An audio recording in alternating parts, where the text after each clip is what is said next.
Bueno, pues bienvenidos a otro nuevo podcast de Podcast MHS. Hoy tenemos la grandísima suerte de contar con el doctor Jorge Rivas. Bienvenido, Jorge. Hola, Héctor, buenos días. Encantado de estar aquí con vosotros.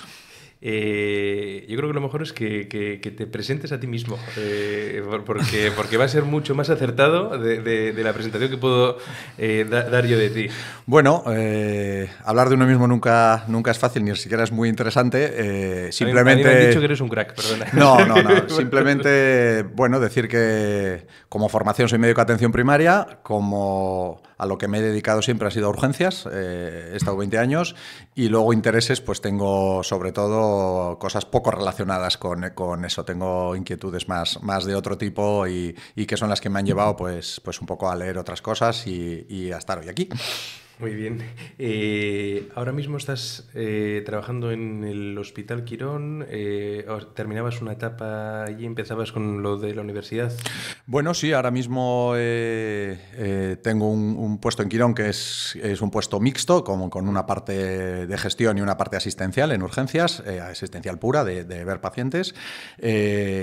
Viendo pacientes en ese servicio es mi año 15, con lo cual pues es un servicio que ya tengo pues cierto bagaje.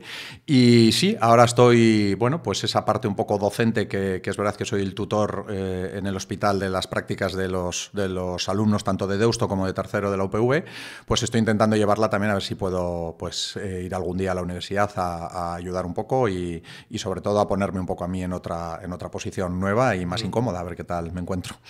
Esto quiere decir que estás cerca de médicos jóvenes también, ¿no? Sí, bueno, a mí sí algo me atrae es intentar pues la experiencia acumulada de estos 20 años de ejercicio, pues transmitirla. Yo, como te decía antes de empezar la entrevista, pues soy hijo de profesores y lo he visto en casa desde pequeño, ¿no? Y es algo que sí que me parece pues muy motivador, el transmitir un poco a la gente con 17, 18, 19 años, cuando les ves con esa vocación inicial. Y pues yo creo que es enriquecedor verte a ti con tu bagaje de 20 años, pues poder transmitirles un poco las cosas que has ido aprendiendo y has ido viendo. Teníamos pensado hablar del COVID, de cómo ha sido y de su desarrollo, pero también queríamos hablar de las vocaciones médicas, ¿verdad? Sí. Tú que has estado tantos años, ¿has visto algún cambio en estos jóvenes, en estas vocaciones médicas? A ver, yo creo que medicina afortunadamente sigue siendo una carrera que a mucho estudiante le atrae. El tema es el por qué. Creo que antes era una carrera 100% vocacional y creo que ahora tiene una parte de que bueno, pues la sociedad está en un momento difícil y que el sector salud pues tiene muchas salidas. Entonces creo que la parte vocacional de los jóvenes se ha visto un poquito disminuida por la mentalidad de los jóvenes actuales, que no digo ni mejor ni peor, simplemente es diferente a la nuestra, que ya, pues yo tengo 46 años, somos de otra generación, pero sin embargo sí creo que peticiones o gente que quiere hacer medicina sigue habiendo muchísima y demás, porque es un sector bueno, pues que tiene el viento a favor. Es un sector vocacional, ¿no? Sí, sin duda. Cuando hablamos del COVID, ¿cómo recuerdas tus primeros días en todo esto, ¿no? Porque bueno, han pasado ya 4 años, sí, ¿no? Parece que fue ayer, ¿no? Yo recuerdo que fue personalmente una época muy abrupta en mi vida. Coincidieron muchísimas cosas que es raro que en una vida coincidan a la vez. Acababa de fallecer mi padre el 5 de diciembre del mes anterior. Me acababan de hacer responsable del servicio de urgencias en el hospital donde trabajo el 1 de enero. Y bueno, llegas con mucho miedo de que yo nunca había tenido gente a mi cargo ni había ejercido ningún puesto de responsabilidad y te estalla algo así, ¿no? Pues bueno, lo recuerdo con miedo. Si te tuviera que decir cuál es mi recuerdo inicial, sobre todo de la primera ola, que es en la que no sabíamos nada, no nosotros, sino nosotros y el resto de gente, y lo recuerdo pues con mucho miedo. Creo que fue la primera vez que los sanitarios nos tuvimos que enfrentar pues a que directamente nos afectara, o sea, teníamos riesgo para nuestra propia salud, ¿no? Yo en aquel momento, pues cuando se empezaron a detectar un poquito o a definir, para ser más exactos, los grupos de riesgo, en mi entorno familiar todos eran grupos de riesgo, menos yo, yo tenía tres personas de grupo de riesgo en mi entorno más cercano, con lo cual pues fue una situación difícil de decir, bueno, pues independientemente del miedo personal, que yo la verdad es que no tenía mucho, sí tenía miedo de poder llevar el germen a casa a mis seres queridos. O sea, había una gran incertidumbre, ¿no? Sobre todo. Sí, sobre todo yo recuerdo... qué era, cómo se contagiaba, sin duda. A quién se iba a contagiar. Sin duda, no sabíamos... recuerdo la primera vez que me llamaron desde el hospital, recuerdo que se hablaba de Wuhan, nadie sabía dónde estaba Wuhan, y todos pensábamos, bueno, eso no va a llegar. Creo que no éramos muy conscientes de la globalización, ¿no? De que realmente, si estamos hablando de Wuhan, en no mucho tiempo iba a estar aquí. Cuando ya llegó a Milán, ya se nos empezaron a levantar a todos las orejas y ya empezamos a asustarnos de verdad, porque todos sabemos que Milán está ahí pegadito. Y la verdad es que algo que inicialmente pues todos lo veíamos, como siempre piensas un poco, ¿no? En Asia, en China y tal, pues luego pues fue tremendo. Cuando llegó a Occidente fue tremendo. Fue tremendo. ¿Y cómo se vive desde un hospital, desde un servicio de urgencia? Pues desde un servicio de urgencias, nosotros somos un hospital privado, obviamente, si algo tuvo bueno el COVID es que estábamos en permanente contacto, todos los hospitales. Yo, como te decía antes, fuera de micro, pues diariamente hablaba con Cruces, hablaba con Txagorritxu, que siempre parecía que todo ocurría antes, un poco en Vitoria, y hablaba pues casi todos los días, hablábamos muchos días, ¿no? Entonces ibas viendo un poco lo que se iba haciendo, los protocolos que iban llegando, la información que iba llegando, y los médicos, bueno, enseguida empezó a haber grupos de WhatsApp de todo tipo, de UCIs, de urgenciólogos, de todo tipo. Y se compartió mucho conocimiento. El problema es que el conocimiento que teníamos pues era erróneo al principio. Luego fuimos sabiendo y detectando cosas, pero inicialmente pues dimos muchos palos de ciego. Por parte de la profesión médica sí que hubo como una unión, ¿no? Y un compromiso. Sin duda. Sobre todo yo destacaría, en general todos, vimos que las especialidades que tenían menos participación echaban un cable de la manera que pudieron. Yo veía oftalmólogos por el hospital, veía traumatólogos por el hospital diciendo, oye, para lo que necesitéis, aunque sea para haceros la historia clínica y demás. Y luego fue bestial la gente de la UCI, ¿no? Cómo cambiaron sus unidades de arriba abajo, ampliaron camas, cogieron áreas del hospital, se relacionaban con todos, no se iban a casa, hacían turnos eternos. Hubo, bueno, pues una implicación secundaria, pues eso, a esa vocación de la que hemos hablado y que fue bestial, que fue absolutamente bestial. ¿Cuáles fueron los principales desafíos que os encontráis? Porque claro, ahora parece que ya ha pasado, que es hace mucho tiempo, que hablamos antes 4 años y parece que han pasado volando estos 4 años, ¿no? Como sí. que es cosa que nos ha ocurrido hace mucho, cuando realmente nos ha cambiado la vida, ¿no? Sí. Y había esa época en la que es que no había ni mascarillas quirúrgicas. No había. Nosotros, yo recuerdo muchas... Ni FP2, nosotros, ni las EPIs, ¿no? Yo tengo que reconocer que en mi hospital, y me lo decían adjuntos que tenía de los dos servicios, llegamos a tener mejores recursos de EPIs que la pública. Y esta es una realidad y hay que decirlo abiertamente. Eso no quiere decir que tuviéramos muchos. Y recuerdo reuniones muy angustiosas de para mañana no tenemos y mañana hay que abrir y demás. Hubo una primera etapa en la que pues en cuanto teníamos algo lo derivábamos porque nosotros no teníamos los recursos necesarios. Un hospital así tarda un tiempo en poder hacer PCRs, en poder aclimatar áreas COVID, UCI COVID y todas estas cosas. No es tan fácil como pues en la pública. Además tú piensas que hay una actividad quirúrgica por detrás, que en la pública la puedes parar, pero en la privada también tiene unos intereses económicos que están ahí y es así, porque al final sostienen, quiero decir, es una realidad. En ese aspecto tengo que decir que el hospital se portó de una manera impresionante y ya está. Y luego una parte ya de mando único, en el que Osakidetza nos dijo ya no podemos coger más pacientes, es más, nos tenéis que ayudar. Y es así porque la situación lo requería. Y entonces hubo una colaboración público-privada que fue muy bonita, las cosas como son, porque al final pues había traslados de pacientes entre hospitales y bueno, pues ahí yo tuve la suerte de dar con compañeros que además habían sido amigos de la infancia, con lo cual facilitan mucho las cosas y bueno, pues fue otra forma de trabajar. Y luego en el día a día, pues sí que cambió mucho la forma de trabajar porque cambió todo.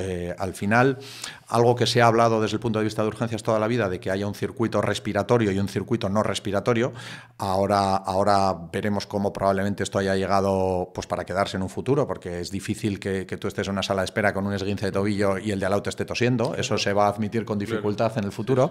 Esto lo llevan diciendo los manuales de urgencias desde hace muchos años. Pues en ese momento hubo que hacerlo, pero hubo que hacerlo para todo. Es decir, para llevar a un paciente a una radiografía había que hacer 2 circuitos. Para llevarle a la analítica, lo mismo, para llevar... Entonces, y hubo muchos cambios, porque tú al final empiezas...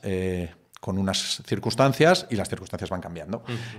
Y las necesidades de estructura y de infraestructura que vas necesitando son diferentes. Luego hubo mucho conflicto y mucho problema con las plantillas, porque claro, empezaron con las PCRs, con he sido contacto, soy contacto del contacto, esto cambió constantemente y perdimos muchas unidades. Entonces, cuando perdías a un médico a 10-15 días, sustituirlo, pues era muy complicado. Algunos los perdías un mes. Era muy complicado porque las plantillas ya estábamos muy ajustadas. Entonces, bueno, hubo gente que hizo muchos esfuerzos. Y es una época que la recordamos por los esfuerzos que realizaron los sanitarios para ir haciendo lo que podíamos con la situación que teníamos. Parece muy interesante esto que planteabas de los circuitos, ¿no? Del respiratorio y no respiratorio. Hay muchas enseñanzas que tenemos, ¿no?, que recuperar de sin duda. esta pandemia. Claro, eso lo puedes llevar a donde quieras. Vimos a lo que supuso las mascarillas para los niños en el colegio y es verdad que a nivel educacional ha habido muchas críticas en determinadas edades y demás, pero a nivel infeccioso yo recuerdo que mis hijos no se puso malo ni uno en meses. Entonces, bueno, pues fue una enseñanza de decir, hombre, pues tampoco es que deban de ir con mascarillas, pero bueno, ya sabemos algo, ¿no? Quiero decir, meses y meses sin un virus en casa, cosa que en otras etapas invernales es impensable. Esa es una costumbre que llevan durante años en países asiáticos. Claro, por eso, ¿no? exacto. Que no está más que cal en nosotros. Claro, ¿no? Nosotros, exacto. por ejemplo, en la clínica vemos que los pacientes que tienen un virus o un tos, o sea, toman ellos mismos la propia iniciativa de cuidar al otro, ¿no? Porque yo creo que también, si algo yo creo que nos ha podido calar, ¿no?, de todo esto, es como ese preocuparnos de una manera genuina por el otro, ¿no? Sí, o sea, al final, sin duda. Cuando ibas por la calle con mascarilla, si eres una persona joven, probablemente, oye, podrías tener un catarro más o menos severo, o bueno, si tuvieses unas condiciones especiales, pues que sin duda. Empeorase la tal, pero sobre todo lo principal era cuidar no a los dañar, mayores, efectivamente, ¿no? a los grupos de riesgo. Te iba a llevar a eso, de si algo fue bonito de ver fue como nuestros jóvenes, ¿no?, cuidaban y se preocupaban de, voy a ver al abuelo, me hago un antígeno antes, me hago una PCR, me hago un tal, me pongo la mascarilla, me tal, porque es grupo de riesgo, tal. Bueno, eso fue muy bonito. Nos quitaron los abrazos y los besos, pero bueno, pues se vieron otra serie de cosas. Luego a mí me pareció, claro, en las olas... En el COVID te puedes ir a momentos muy variados, desde situaciones más traumáticas a ya un poco más llevaderas. Entonces también a mí me hacía mucha gracia, nosotros que vivimos, bueno, que estamos aquí cerca de Ereaga, pues ver a los jóvenes con todo cerrado, paseando por 16, 17 años por Ereaga con un helado. A mí me hacía gracia porque te llevaba imágenes de 20 años antes y de 30, una forma de relacionarse un poco diferente, ¿no? Pues eso, no había dónde entrar, te cerraban todo, o estas salidas que era por grupos de edad, ¿no?, que tenías una hora y veías a las 7 de la mañana muchísima gente de una edad determinada caminando y tal. Bueno, por no hablar de circunstancias ya más graciosas, del papel higiénico, de las bicicletas, bueno, pues muchas cosas que cambiaron un poco la perspectiva que teníamos, ¿no? Nos quitaron los besos y los abrazos, ¿no? Que al final nosotros desde la salud mental lo hemos visto como quizás también ha habido ese repunte que, bueno, que nosotros mismos tenemos nuestras dudas, ¿no?, de dónde viene, ¿no? Si es la globalización de las pantallas, ¿no?, el aislamiento social, pero desde luego ese quitar los besos y abrazos, ¿no?, y esa oxitocina, ¿no?, que sin duda, te genera, ¿no?, esa sin duda. Tal, al final también te enferma. Muy duro. Y luego veíamos, claro, que no era lo mismo, claro, la gente que vivía sola, era diferente. No es lo mismo vivir en un entorno, las casas en las que vivías, no era lo mismo tener jardín que no tener jardín. Quiero decir, hubo muchas circunstancias que nos hicieron, pues, parar, que cuando se para, pues uno tiene que analizar muchas cosas, parar y plantearte cómo es tu vida en esos momentos, si vives solo, si no vives solo, si tu casa es grande, si no, si tienes seres queridos a los que ver, si no. Y bueno, eso hizo que yo creo que mucha gente, como duró bastante, se replanteara muchas cosas de su vida, lo que nos lleva a un post.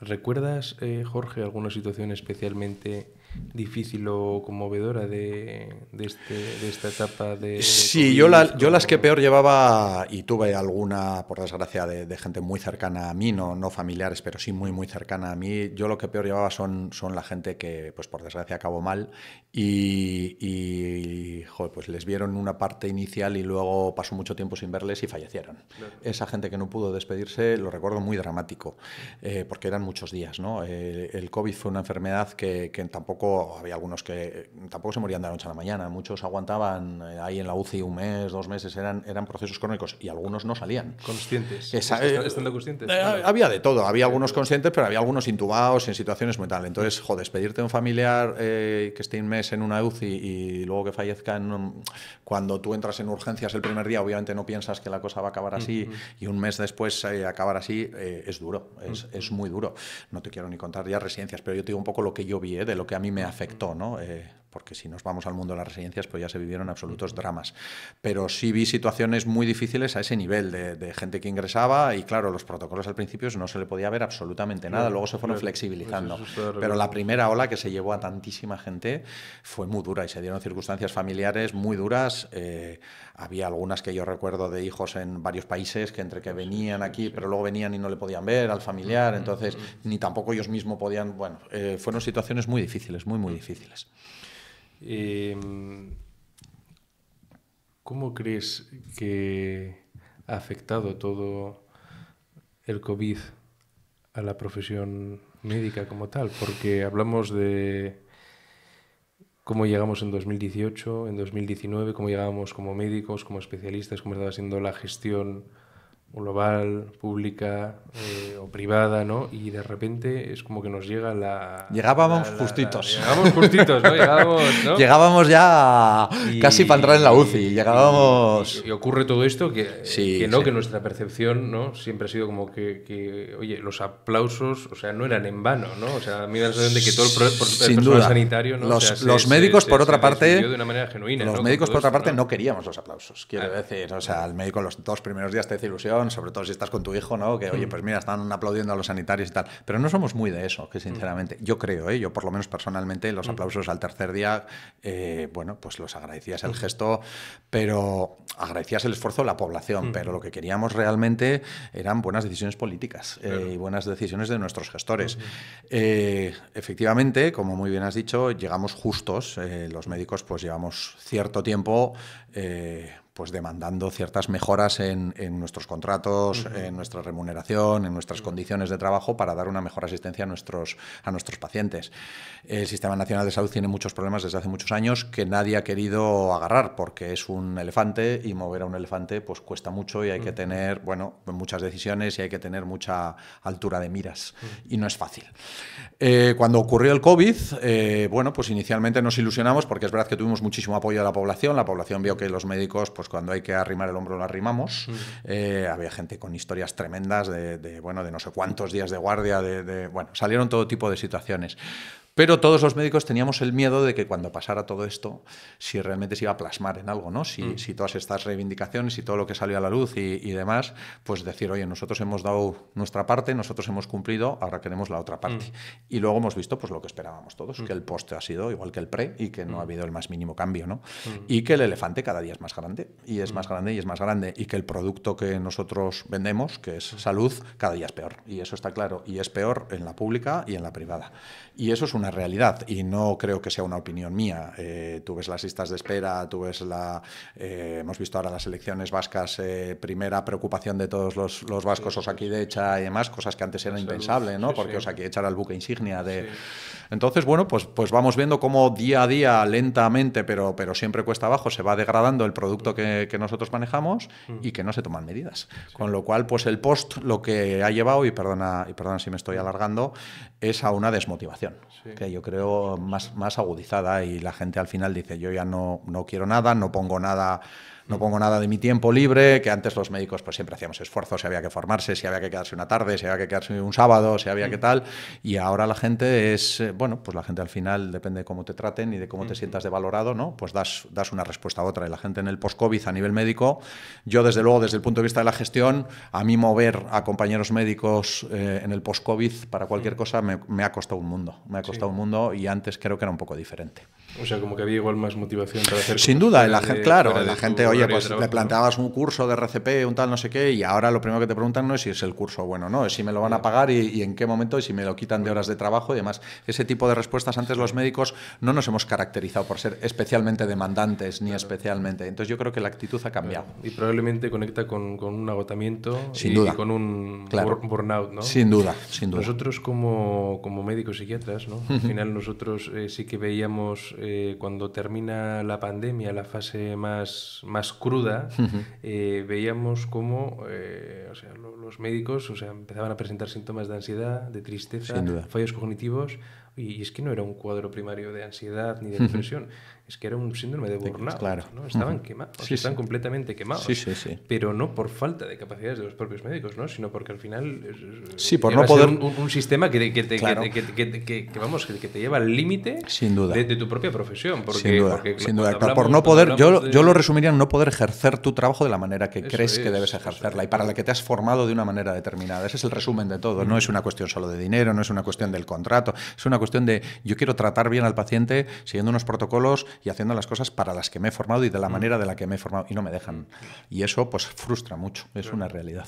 Claro, precisamente esto que comentabas de la formación igual también conecta con el propósito, ¿no? Claro. Es decir, ¿cuál es el propósito real que tenemos siendo médicos, ¿no? Efectivamente. Porque hay un libro precioso que debo tener por ahí que se llama Brave New Work, que habla como de las organizaciones o los sistemas que realmente funcionan, ¿no? Que hablan de muchos, ¿no? Uno de ellos que tenemos aquí en País Vasco como el Grupo Mondragón, ¿no? Como a lo largo de los años ha sabido reinventar, ¿no? Qué tipo de organizaciones funcionan, y hablaba de la importancia de cómo en estas nuevas organizaciones evolutivas no había tanta burocracia, ¿no? Porque burocracia es buró de despacho y gracia, ¿no? que es del dominio. Exacto. Y quizás eso es lo que muchas veces nos estamos encontrando a nivel médico, sin ¿no? duda. De decir, o sea, ¿cuáles son? O sea, nosotros que hemos estado muy cerca de médicos de primaria atendiéndoles en situaciones de crisis, Sin duda. ¿cómo es tu jornada laboral? Te llaman, informe de alta, informe de tal, informe para el este, informe del otro, después tengo que hablar con no sé qué, y dices, oye, es que mi propósito real como médico es atender a pacientes, es tratar personas, ¿no? O curar o acompañar, pero desde luego estar con el paciente y estar con la persona. Y si realmente estoy lleno de burocracia, sin duda. Pero yo, Héctor, en esto me alejo del paciente. O sea, me alejo de la persona que quiero ayudar y que quiero tratar. Yo sin duda me alegra que saques este tema. Mi especialidad es médico de atención primaria. Yo hice aquí la residencia en Cruces y en el ambulatorio de Erandio. Y la realidad es que yo acabé hace 20 años. Y 20 años después está igual. Yo ejercí poco tiempo porque enseguida orienté mi carrera a la urgencia, pero si algo me echó, entre comillas, de la atención primaria, es eso. Es decir, es que me paso la mitad del día atendiendo indemorables que han venido sin cita, haciendo informes para otros, haciendo bajas, haciendo tal, y tengo 5 minutos, 6 para dedicarlo a lo que verdaderamente interesa. O sea, si tú estudias de atención primaria, una parte fundamental es la prevención y promoción de la salud. Es que eso es ciencia ficción a día de hoy. Entonces vas todo el día con el reloj persiguiéndote, vas todo el día, no puedes ir a hacer las cosas bonitas, tienes a tus pacientes oncológicos un poco complicados en el domicilio, que sabes que tienes que visitarles, siempre vas mal, siempre vas tarde, siempre vas fuera de tu horario, y al final te das cuenta que dices, es que no se hacen... No hay propósito de cambio, o sea, no hay ganas de cambiar realmente esto y de decir, oye, un 60% de la parte de un médico de cabecera tiene que ser asistencial, un 60%, pero luego tiene que haber una parte de investigación, tiene que haber una parte de docencia. Dentro de la parte asistencial tiene que haber una parte para sus pacientes crónicos, hay que cuidar al médico. Es decir, tú no puedes llegar todas las mañanas y que el administrativo de abajo, con todos los respetos y todo el cariño del mundo, mande más que tú y que decida él si te puede meter un endemorable o no, independientemente de que tú tengas 4 avisos a domicilio o 6. Eso no es cuidar al médico. Es decir, las cosas tienen que tener una lógica. Los médicos no pedimos ningún clasismo ni nada por el estilo. Queremos trabajar bien y queremos atender bien a nuestros pacientes y tenerlos controlados. Cuando uno se va a casa habiendo visto 40, 50 pacientes, yo llegué a ver 70 y tantos al día porque enseguida te ponen 2 cupos, tienes la sensación, llegas a casa profundamente mal, porque tienes la sensación de que no has explorado a uno, de que no le has preguntado las cosas que debías a otro, de que no has invertido el tiempo suficiente en ir a un domicilio y que tienes a un paciente desde hace 3 semanas sin mirarle lo que tienes que mirarle. Entonces, llegas a casa y estás decepcionado. Es decir, no solo estás cansado, es que no has hecho bien tu trabajo y sabes hacer tu trabajo. No es que no sepas o no te hayas formado, te has formado para ello y no te ponen las condiciones para que tú puedas desarrollar bien tu trabajo. Eso frustra mucho y cansa mucho. Y hay un momento en que dices, yo así no quiero trabajar. O sea, yo en estas condiciones no quiero trabajar porque no estoy haciendo lo que sé por dentro que debo de hacer. A mí me gustaría que también pudiese calar un mensaje a la población general de cómo realmente, ¿no? Cuando hay muchos enfados, ¿no? Porque yo también he estado trabajando en la sanidad pública y muchas veces ves que se enfadan contigo los pacientes. Sin duda. ¿No? Pero es que hay veces que las agendas son muy limitadas, las agendas están a calzador y uno de los motivos por los que abandoné la sanidad pública es porque me ponían en 5, 10, 15 minutos para ver a un niño con su familia. Efectivamente. Está todo el mundo enfadado. O sea, estaba enfadado el paciente con la administrativa, con el psiquiatra que no le ve el suficientemente tiempo, el psicólogo tal, ¿no? Entonces, hay veces que el enfado, ¿no?, recae sobre el médico, ¿no?, a nivel de la propia población. Sí, ¿no? es el que está ahí. O es del el que propio está paciente ahí. decir, Claro. ¿por qué no me tratas mejor? ¿O por qué no estás más tiempo conmigo? ¿Por qué no estás? Claro. ¿No? Él no está viendo tu agenda con los que llevas 1 hora de retraso, 2 horas de retraso y tú sabes los 23 que te quedan por detrás. Y él no, claro. Entonces... O sea, y no es una cuestión de vagancia médica, no, en ni absoluto. muchísimo menos, ¿no? O sea, porque al final, o sea, la profesión médica ahora, o sea, no conozco yo, o sea, conoceré pocos médicos, ¿no?, que vamos, o sea, que tengan mucho tiempo libre, ¿no?, en la sanidad pública y que no están. O sea, yo creo que tiene que calar que realmente el médico, o sea, la actitud de ayuda persiste, ¿no? Pero es que hay veces que no te dejan trabajar como realmente podrías trabajar, y eso lleva a un agotamiento, lleva a un burnout. Muchos médicos es que están quemados. Sin duda. Pero claro, al final es lo que me dices tú, es que estás intoxicado de cortisol. O sea, estás inflamado. 70, estás inflamado. Estás inflamado. O sea, si ves a 70 personas al día... Sin duda. Yo estuve 6 meses y dejé la atención primaria para siempre. Porque llegar a casa, era un crío, recuerdo que tenía 26, 27 años. Llegaba a casa después de ver 70, 80 pacientes, trabajaba todos los sábados, avisos a domicilio, 80 pacientes al día, todos los días 80 personas, es imposible. Es imposible. No puedes atenderles bien. O sea, es imposible dar una calidad asistencial con 80 pacientes. Hay un momento del paciente que ya estás viendo todo en diagonal, que te trae analíticas y las ves en diagonal, que se te pasan datos y tienes sensación de descontrol. No hay nada que el médico viva peor como tener la sensación de que no está controlando bien al paciente, de que no estás haciendo las preguntas que debes de hacer, explorando lo que debes explorar o mirando lo que debes de mirar, ¿no? Esa sensación al médico es de las cosas que te hacen tomar decisiones. Lo demás es importante, pero eso es lo más importante, porque al final nosotros con lo que jugamos todos los días y lo que nos da paz interior es acertar. O sea, nosotros por lo que nos pagan es por ayudar y por acertar. Entonces, cuando esta actitud de servir a los demás, que es para lo que nos hemos formado y para lo que hemos elegido la carrera, se ve un poco en el aire, pues los médicos nos rebelamos. O yo por lo menos me rebelé. Y bueno, pues te oigo tu historia y no es muy diferente. Al final es no poder ejercer tu trabajo como tú quieres ejercerlo, ¿no? Que te impongan un tiempo o te impongan una serie de decisiones que chocan directamente con tu forma de trabajar. Una forma de trabajar, por cierto, que es la correcta. Quiero decir que no es decir, es que tú tardas 1 hora en ver a un paciente. No es eso. Es que no puedo tener 7 minutos para un paciente de 86 años diabético, no puedo. Solo desvestirle es imposible. O sea, solo desvestirle, decirle buenos días, saludarle y explorar es imposible. Físicamente imposible. Necesitamos tiempo, ¿no? Efectivamente. Necesitamos tiempo, ¿no? Efectivamente. Y muchas veces la situación que se ve ahora en los centros de salud, ¿no? O, bueno, centros de salud y otras organizaciones públicas es que no hay médicos, ¿no? O sea, claro. Para cubrir todo esto. Claro, bueno, la atención primaria, que es una de... ¿Con qué conecta esto? Con que los médicos de aquí se marchan, que bueno, que hemos tenido ese brain drain, ¿no? Esa fuga de cerebros. Sí, sin duda. A ver, tenemos que entender, lo podemos llevar a los jóvenes o lo podemos llevar a atención primaria. Estamos hablando de lo mismo. Claro, tú vas a Europa, primero, el sistema de formación de aquí es muy bueno, salimos bien formados, cosa que en otros países de Europa no es así. Entonces tú vas a Europa y ellos entienden, primero, que económicamente les pagan un 30% de media más que aquí, eso de inicio. Dices, bueno, no es lo fundamental, bueno, ya, pero es importante, sabes que todos trabajamos por dinero, aparte de otras cosas. Lo segundo, la parte que te he dicho al principio es fundamental. Un médico, su labor, y esto llevo 20 años diciéndolo, no puede ser exclusivamente asistencial. O sea, los médicos necesitamos contactar entre nosotros, hablar de qué protocolo estás usando yo, qué fármaco estás usando tú, cómo te está yendo, oye, me he leído este artículo, necesitamos dar docencia, necesitamos transmitir nuestro conocimiento a gente más joven, necesitamos investigar. No puede ser todo asistencial. Eso es uno de los grandes problemas, si no el mayor que hay en España. Aquí es ver pacientes desde que tienes 20 años hasta que tienes 70, sin parar. Eso en otros modelos no existe. En Estados Unidos un médico por encima de 50 años, su labor es completamente diferente. Es transmitir el conocimiento a su equipo y él se encarga de los casos más difíciles, más tal, pero es otra cosa. No ve 50 pacientes en un día ni 30. Entonces eso en España no se entiende. O sea, siguen llenándonos las agendas con un 90 o un 95% de tiempo exclusivamente asistencial. Eso no puede ser así desde mi punto de vista. Y luego la diferencia es que nosotros, la gente más de nuestras promociones, éramos un poco diferentes y la gente joven de ahora pues son digitales, dominan los idiomas, la globalización está ahí y dicen, oye, pues mira, me tienen que ofertar algo más que sol y playa.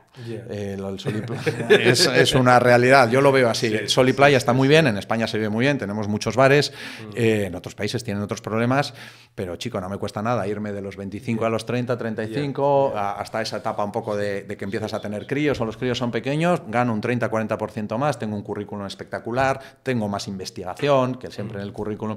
Entonces, bueno, pues estamos viendo que hay una fuga de cerebros que es difícil. Me tratan mejor. Claro, me tratan mejor. El otro día hablaba con un amigo de familia de Escocia, que es amiga mía, y me decía, pues es que mi jornada existencial, 40%.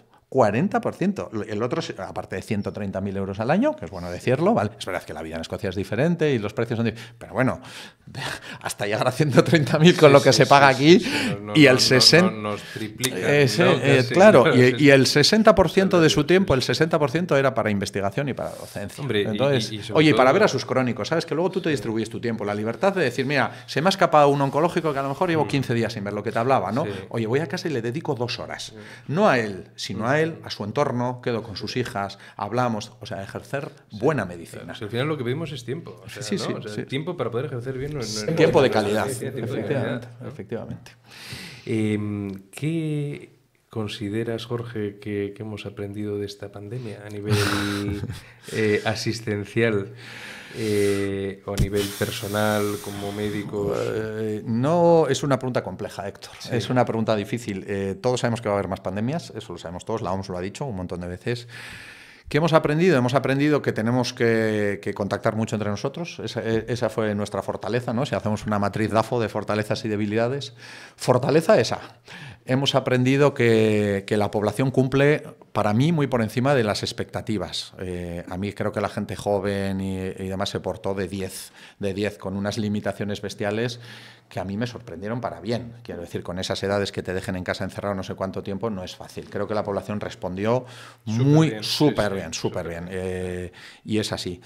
¿Qué hemos desaprendido? Creo que no se ha hecho el análisis que se debería haber hecho, un comité de expertos posterior para decir, oye, creo que no hemos aprendido a decir, oye, en España se produce muy poquito material propio y si nos vuelve a pasar, creo que nos volverá a pasar. Y tenemos medios, ¿eh? Sí, pero no es lo que mejor se nos da.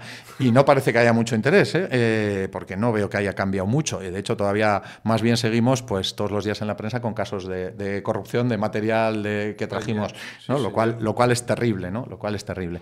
Y sí hemos aprendido que los médicos somos flexibles y tenemos una capacidad impresionante de dar un porcentaje altísimo, ¿no?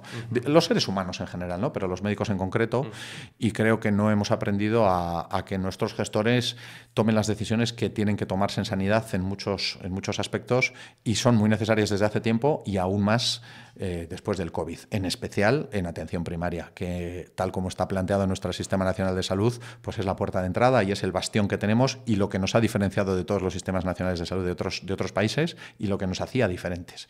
Y creo que estamos mal encaminados. Hombre, precisamente en esta globalización que hablamos antes, ¿no? De cómo los médicos, claro, al final ahora el médico que termina la carrera, que sabe idiomas, ¿no? que es global, que tiene acceso a medios digitales. No sé si te ocurre a ti, pero a mí me bombardean con ofertas de trabajo de Dinamarca, todo el rato, Suecia, constantemente, ¿no? Sí. Y gente que quiere hablar bueno, diariamente contigo. ¿No? He leído tu currículum y me gustaría entrevistar una entrevista. Digo, que me cuesta moverme. Y claro, o sea, nosotros igual tenemos una vida más o menos, ¿no? Asentada y pensada en decir, bueno, hombre, nosotros queremos seguir ejerciendo la claro. Así, pero alguien joven, sin atadura. Claro, ¿no? pero acabas de decir la palabra clave, que es atadura. Claro, nosotros yo me voy acercando a los 50, tengo 4 hijos, pero si me ponen ahora con 26 años y 27 y lo que sé, no tengas ninguna duda que me hubiera ido, no te voy a decir para siempre, pero unos cuantos años.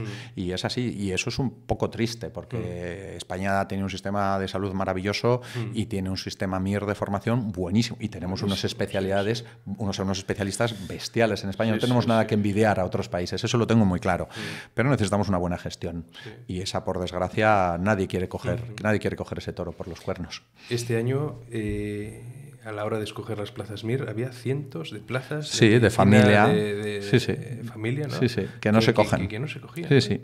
Dentro de que el MIR creo que es bueno explicar que ni siquiera es una oposición. El MIR es mano de obra barata para 4 años, pero son 4 años o 5, pero luego acabas y no tienes nada. O sea, la gente se piensa el MIR que te sacas una plaza y es para toda la vida. El MIR está entendido.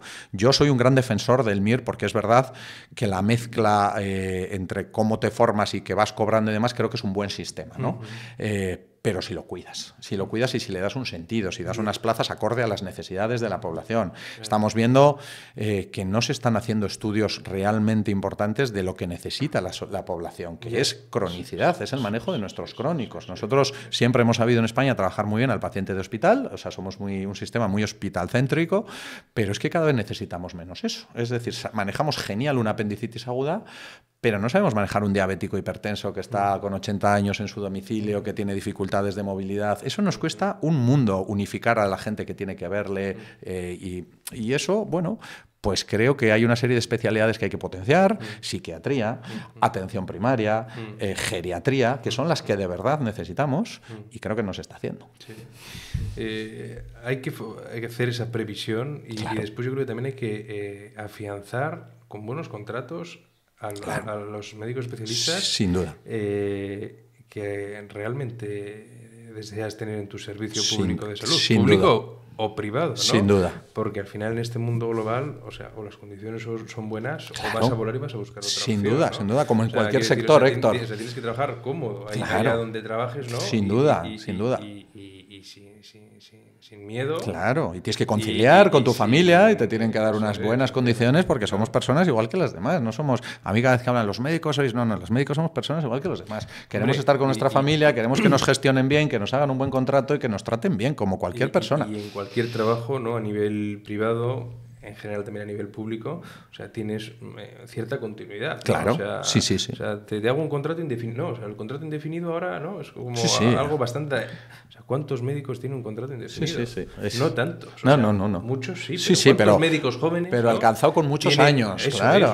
¿Cuántos médicos tienen asegurado su plaza, no? Ahora con las interinidades, ¿no? Que desde Europa ya, después de tantos años, les han obligado de las orejas, ¿no? Y dicen, oye, tenéis que empezar a... Sí, es un sistema muy perverso, es una realidad. Hay gente, compañeros nuestros, tú lees su historial, los contratos que han llegado a firmar, espectacular, y algunas cosas... De mes en mes. Y de día en día. Hay algunas... ¿En qué compañía? ¿No? ¿En qué compañía? Efectivamente. Siempre buscando eso, ¿no? Limitar un poco los derechos que puedas ir adquiriendo, obviamente para buscar el beneficio económico y en un sector... Pero al final, Héctor, fíjate, si queremos un poco llevarlo a una visión un poco más global, al final el desarrollo de una sociedad siempre lo ha marcado cómo trata a sus médicos, a sus profesores y a sus fuerzas de seguridad. Y eso nos dice la sociedad que tenemos, con lo cual... pues tampoco nos debemos de rasgar las vestiduras. Si tenemos una sociedad que no cuida a sus sanitarios, pues es una sociedad pues que no es muy puntera. Y esa es una realidad. Entonces, a mí me da pena porque el Sistema Nacional de Salud es un sistema que ha sido potentísimo. Ha sido muy eficiente en todos los indicadores. Tú miras dentro de la OCDE y en función del gasto que nosotros tenemos en sanidad, somos de los últimos que tenemos en gasto. Y sin embargo, en indicadores y en ítems, somos el 9º. Entonces, es una barbaridad para lo poco que invertimos. Entonces, creo que nos falta buena gestión. Creo que, sinceramente, y creo que es una cuestión política, es una cuestión de interés político, es una cuestión de plantearse un pacto de Estado en el que independientemente del partido que gobierne, se haga un plan a 30, 40, 50 años con unas decisiones que sean estables independientemente de quién gobierna. Claro. Y esto me vale para salud y me vale para educación. No podemos estar con la LOCSE, la LOGE, o sea, con 27 planes de estudios que nuestros hijos, los pobres, o sea, les cambian permanentemente. Y eso al final creo que te da la riqueza de una sociedad.